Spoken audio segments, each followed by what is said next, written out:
everybody is there's no really such thing as a bonsai palm tree. All there are is ones that we've really mistreated a lot, and in the true bonsai world, it's a very complicated art, and there's a lot of history to it, and they don't really recognize palm trees as part of their work. But because we deal in palm trees, I thought, well, you know, I had seen some done before. If somebody came to Fairchild Gardens one time and had a lot of this stuff, real small palms in really nice pots. Now, the ones I have here are on rocks, and they're not finished yet. The really way to finish it, and if you look at the article in the Palmatier, you'll see a picture of one of these cabatas is placed in a ceramic bonsai pot. So the pot usually costs more than the plant, and you can get very fancy glazes on them, and then this has to sit on top of a pedestal to be more like at eye height, and then it can be brought into your home, and it's really a piece of art. I mean, it's about as good as a true bonsai, but it's not exactly the same as a true bonsai. So we all know that we've had plants that tip over in our nursery and they get hidden, and we go back years later or a year later and it's bent and it's skinny, it didn't get enough water, but you take care of it, you put a little fertilizer on and water on it, and it greens up, but it still looks small.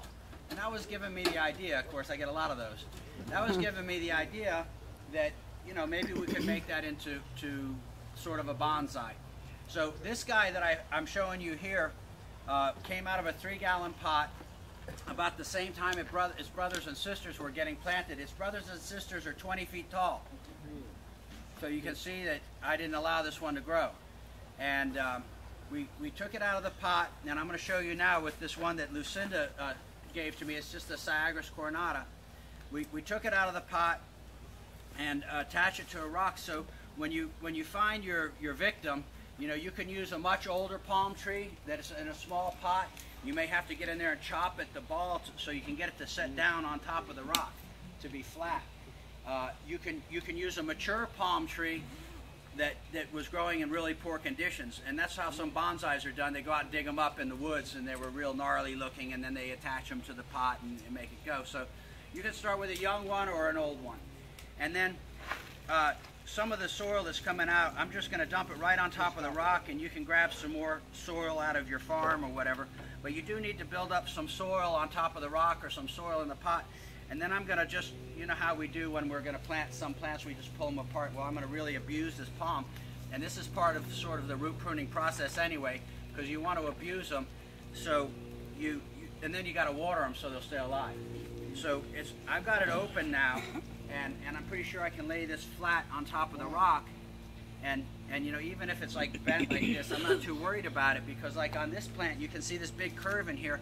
This plant was planted, and then I stood it up like this for a while and then tipped it over like this, and that's how I get the bend. So if this thing goes in here crooked, I can take another rock under it, I can hold it up like this, and then later on when you plant it, the rock has some geometry to it, because you just set this whole thing then down into a bonsai dish.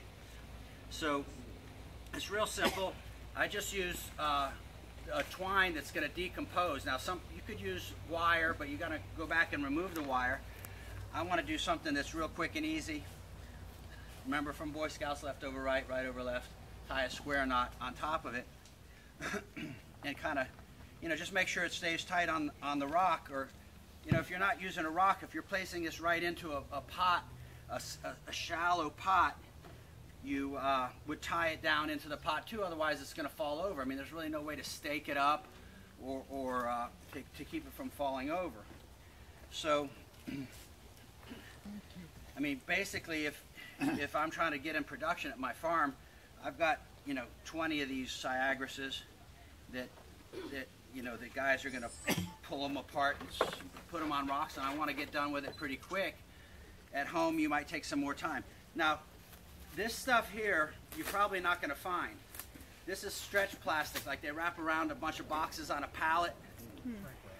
Shrink wrap. It's not, you don't use heat on it, but it kind of shrinks on its own when you pull it.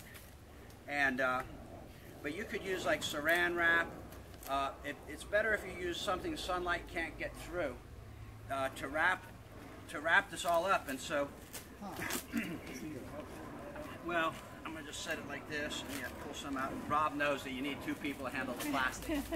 And then, you know, you just wrap it up, and you pass it to me underneath. The growers supply carry down. Sorry. And then, the next important step is to get it wet, and to keep it wet. The one thing about these things is that, and I put it in the article in Palmatier, that if you let these dry out for a couple of days, it's even worse than letting something in a pot dry out. These things get dry really, really fast, and they can die. So if you've got a wet, naturally wet spot that always collects your irrigation or collects rain drip, that's a good start. But what I really recommend is a dedicated dripper.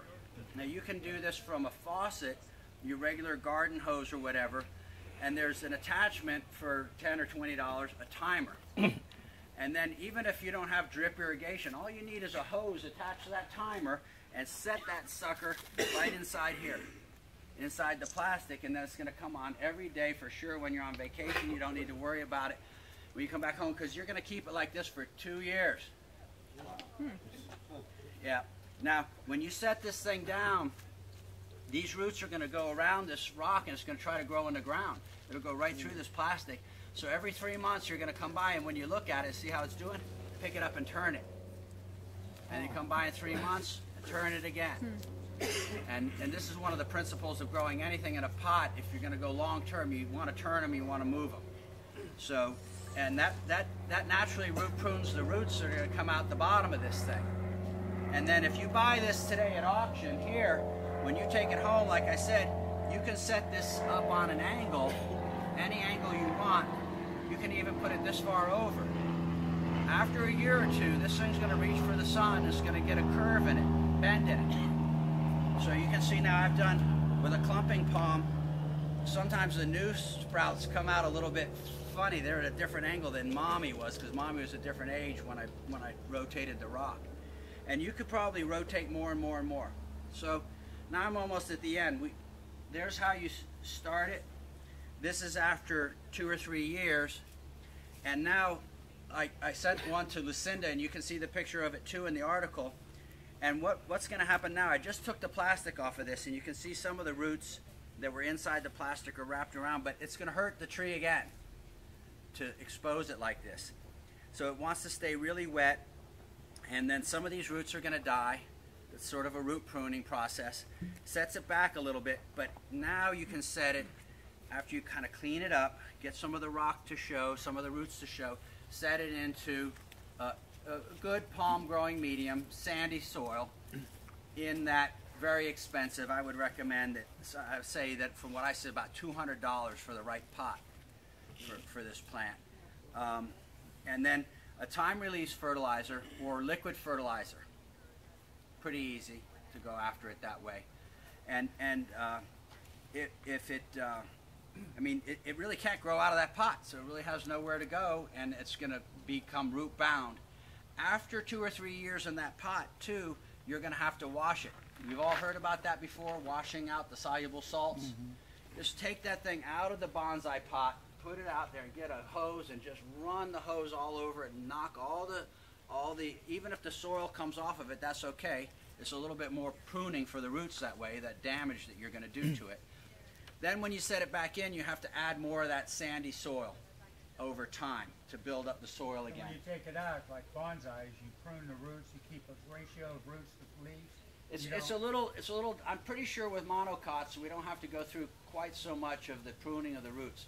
Just what I'm describing and just doing what I did today damages them enough that it does slow them down. When they're real young and when you first start, like this plant here, tomorrow, the next day, one of these leaves might start going brown on us from what I did.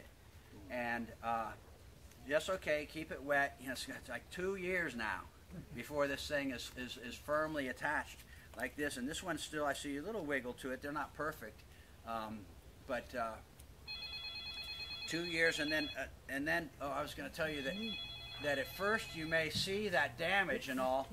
not a big deal. But when you have the finished product and it's in that ceramic pot, that's when you don't want to make a mistake and do damage to it. That's when you want it always looking perfect. And when you're going to bring it in the house, I recommend washing it. Soap and water. Just wash all the leaves and get it nice and clean. First of all, it looks good. Plus, the soap is going to help you with the spider mites for a few days because they're going to come in and they're going to get it. There's no doubt if you leave this plant, Lucinda, I told you it can't stay in the house because the spider mites are going to get it. Yeah, 3 days or through the holiday or whatever. So Okay. So you can't wash soluble salts out just by drenching it? I think you can drench. I mean, while it's still in the pot? I think you take it out of the pot. It should be easy enough to get it out. And I think you want to take it out to do some damage to the roots. If not, just a root prune it just to keep it more bonsai. To the roots. What about putting wet sphagnum moss on that? Well, the sphagnum moss is help you wet. It also helps get it dry real quick. When you see the real moss growing, I have some on here, and if I water it, the moss will come up. That's a decorative look on bonsais in general. And if you can promote that into your bonsai pot and across it looks like a lawn, you know, then it's wet enough too, and you know it's wet enough. If you see that moss browning, then you're not wet enough. Questions? What kind of palm trees? Do you feed that in the first 2 years at all? I do. Yeah. In fact, remember I said if you find that plant in the nursery that's already kind of fallen over and it's kind of near death, and if you put that in a pot and you take care of it a little bit, it greens up. It doesn't necessarily grow into a great big tree, but it could if you give it too much food and you plant it in the ground, but it'll always have a little skinny trunk and then it'll have this big head. And if you ever seen some of the palms they transplanted in the botanic garden in Cuba, you'll see in the pictures, I wonder why they're so skinny in the bottom, because they took them out of the wild and then they put them into a farm, you know, into a botanic garden, and they get real big on top. So this guy could be 20 feet in a few years if I plant that in the ground. Right, but the one you just installed, yeah, you feed it? I do. And I wait a little while, but if it has some time release fertilizer or some kind of fertilizer before I start, I wait a while because you got a lot of new exposed roots, not a lot of new soil in there. But for sure you want to get some food on it. I've used mostly Peters. You know, Orchid Bloom Special actually is the one I use on palms. But anything will work. What about putting more than one plant on Yeah, the rock? you know, you can experiment. And when you study bonsai, you'll see there's a lot of art involved, and they do whole forests of trees. So I think you could get creative with this. You only have so much room on a rock, and I like to keep the rock where I can lift it and carry it, because most people want to move this around. They want to be able to carry it without wheels underneath it. And so you want smaller, but you can certainly go big. I've seen people use really big rocks that you need a crane to lift with a palm tree growing on it, and they're going to take that to a client's house, and that's going to be true artwork on the swimming pool corner, for example. Do some palms work better because they naturally grow on rocks in the wild? You know, I don't know which palms do better or Like less, Gaussian. but I'm pretty sure that almost any palm can take this Yeah, I understand, treatment. but I'm just wondering ones that are, And then, maybe a Gaussian princeps. and I was going to say, I'm using this oolitic limestone because that's what I have at my farm, 2 inches under the soil. But any porous rock would be good. And if you were growing Bentinkia, you might want to use lava rock. Exactly. For example, a big piece of lava, and that's lighter weight. You could experiment with a lot of things, and you don't need a rock at all. If you just tie this guy down into one of those shallow bonsai pots, you're off and running. And if you need special conditions, you're going to grow in a shade house or in a hot glass house or something like that, and you're spraying with fungicides and insecticides, and you're really growing a fancy tree, then you know you can use a lot of different substrates, a lot of different palms. Here, what are we going to use? We're going to use Caribbean palms or South Pacific palms that come from limestone islands and from sandy soils. There's normal stuff that we normally grow, but you could probably stretch it and grow some other stuff that way too.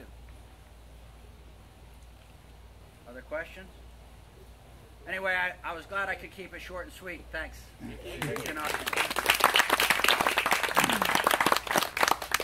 Mike? That's good.